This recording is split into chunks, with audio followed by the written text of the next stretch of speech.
గుణమై అదనుగా పదా ఏ పిడుగుకు బెదరని సాహస యోధుడివై పదా కరమరుగులో నిలవని వేకువ సూర్యుడివై పదా ఏ చెంగు కొంకు లేని జన సైనికుడై పదా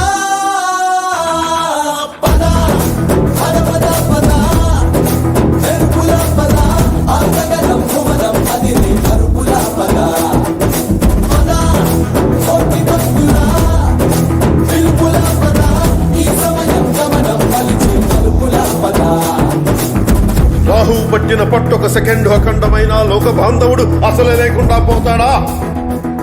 మూర్ఖుడు గడియారంలో ముళ్ళు కదలనీకుంటే ధనాగమనం అంతటితో తలకిందైపోతుందా?